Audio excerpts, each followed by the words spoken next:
Pamilyar ba sa'yo tong batang naka-yellow t-shirt? Siya lang naman yung minsan mong inalagaan at hinahagis-hagis. Pagka wala kang magawa, karamihan sa atin nilaro lang to dahil sa excitement o trip lang ang bata. Pero ang tanong, bakit ikaw nga ba ang babysitter? Sino ba talaga siya? Bakit may mga kakaibang mga nangyayari sa bahay? At ano ang tinatago niya? Yan ang mga aalamin natin sa video na to. Bago tayo magsimula, make sure to like and subscribe. Bago natin sagutin ang mga tanong sa isipan nyo, aalamin muna natin ang buod ng kwento. Ikaw ay nagtatrabaho bilang isang babysitter para bantayan ang isang batang naka-yellow na damit. Pinapakain mo ito, pinapalitan ng diaper, at pinapatulog. Sa una, maayos ang takbo ng lahat. Para ka lang talagang nag-aalaga ng isang normal na bata. Pero habang tumatagal ka sa laro, unti-unting nagbabago ang takbo sa loob ng bahay. Habang ginagawa mo ang mga house chores, bigla na lang mawawala ang bata sa lugar kung saan mo siya iniwan. Ilang sandali lang, makikita mo na lang siya na nasa kabilang kwarto na. Kasabay nito ang mga kakaibang pangyayaring hindi mo kayang ipaliwanag. Dito mo unti-unting napapansin ang pagbabago sa pag-uugali at anyo ng bata. Mula sa pagiging cute at mapaglaro, sa pagiging demonic at magalitin na nilalang. Sa gitna ng kaguluhan, makikita mo ang White Rabbit, isang stuffed toy. Malalaman mong isa rin siyang dating babysitter tulad mo, ngunit hindi siya nakaligtas. Ang kanyang kaluluwa ay natrap sa anyo ng kuneho matapos siyang mabigo sa pagtakas sa batang demonyo na gustong-gusto siyang gawing alay. At ngayon ay sinusubukan niyang tulungan ka para hindi mo sapitin ang parehong kapalaran. Tinulungan ka ng White Rabbit sa pamamagitan ng pagbibigay ng mga pahiwatig at clues para makaalis ka ng bahay. Ngunit habang mas napapalapit ka sa kalayaan, lalo namang nagagalit ang bata hanggang sa tuluyan na siyang magbago. Naging higante siya at sinimulan kanyang habulin. Tila ayaw niyang may makaalam ng lihim na matagal na niyang itinatago. Matapos kang makatakas sa kanya, napunta ka sa isang laboratorio. Dito mo malalaman na may mga nagtangkang pigilan ang bata noon. Makikilala mo si Dr. Nicholas Arkham, isang scientist na gustong i-contain ang bata.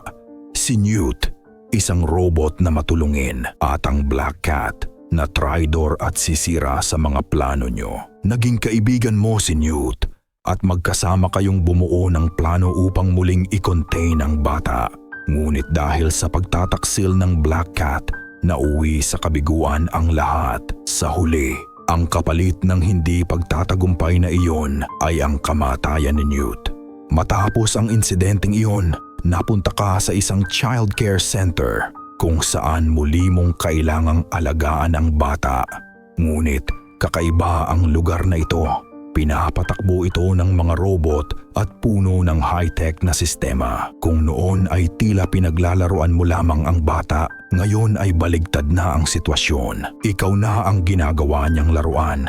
Paulit-ulit siyang tumatakas at gumagawa ng iba't ibang paraan upang mas pahirapan ka. Hindi lang siya isa kundi tatlong mga batang demonyo. Sa huli, matutuklasan mo ang kanyang sikreto. Hindi pala siya mula sa mundo natin, galing siya sa mundong tinatawag na Carcosa. At ang totoong pangalan niya ay Hastur, isang entity na inspired sa literature na tinatawag na King in Yellow. Bago tuluyang magwakas ang laro, ipinakita sa epilogue ang nangyari kay Dr. Arkham. Makikita siyang sugatan at desperadong tumatakas sa loob ng pasilidad habang siya ay inaatake ng tatlong mga bata. At ngayon, sila na ang humahabol sa kanya at doon nagtapos ang laro. At eto na ang tanong, bakit nga ba ikaw ang napiling maging babysitter? Sa unang tingin parang normal lang ang trabahong ito. Isang simpleng gig, mag-alaga ng bata, magpakain, magpalit ng diaper at siguraduhing ligtas siya. Pero ang hindi mo alam, isa pala itong trap. Ayon sa mga impormasyong makikita online, ang agency na kumuha sa iyo ng trabaho ay tila lehitimo sa panlabas. May maayos na sistema, may kontrata, at mukhang ordinaryong childcare service. Ngunit sa likod nito, ang agency na ito ay nagsisilbing frontline ng isang kulto, isang organisasyong bulok na sa loob at ginagamit ang mga babysitter bilang alay. Kaya ka napunta dito marahil natukso ka sa malaking sahod na inaalok nila. Dahil wala kang pera, agad mo itong kinagat. Ang bata ay hindi isang ordinaryong sanggol. Kailangan niya ng palaging bagong babysitter upang mapunan ang kanyang espiritual na pangangailangan. Sa laro, kapag hindi mo nagampanan ng maayos ang pag-aalaga sa bata, matatapos ka tulad ng mga nauna sa'yo o magiging stuffed toys. Ngunit kakaiba ka. Sa kabila ng mga nasaksihan at naranasan mo sa bata, hindi ka tumakbo, nanatili ka, inalagaan mo pa rin siya. At ito ang dahilan kung bakit hindi ka niya agad kinuha. Hindi katulad nila White Rabbit at Black Cat. Si White Rabbit ay piniling lumaban. Sinubukan niyang takasan ang bata at labanan ito, ngunit siya ay nabigo. Sa halip na tuluyang patayin siya, ikinulong ang kanyang kaluluwa sa anyo ng isang kuneho. Ngunit sa kabila ng kanyang pagkatalo, hindi siya sumuko. Patuloy niyang tinutulungan ang mga susunod pang mga biktima. Samantala, si Black Cat ay piniling sumuko at pinili niyang maglingkod kay Hastur dahil alam niyang ang paglaban ay may kapalit na matinding parusa. Sa kanyang pagsunod, nagkamit siya ng kapangyarihang itim. Kung mapapansin natin sa laro, maraming kakaibang mga pangyayari ang hindi natin kayang maipaliwanag. Kaya ang tanong, nasa ang lugar nga ba talaga siya? Ang unang bahay kung saan ka nagsimula ay bahagi pa ng mundo natin. Dito mo ginampanan ang normal na papel bilang babysitter. Matapos ang kaguluhan, napunta ka sa isang laboratorio, isang lugar na posibleng nagsisilbing tulay sa pagitan ng mundo ng tao at ng mundong pinagmulan ng bata. Ang mundong iyon ay tinatawag na Carcosa, isang dimensyong hindi kabilang sa ating realidad.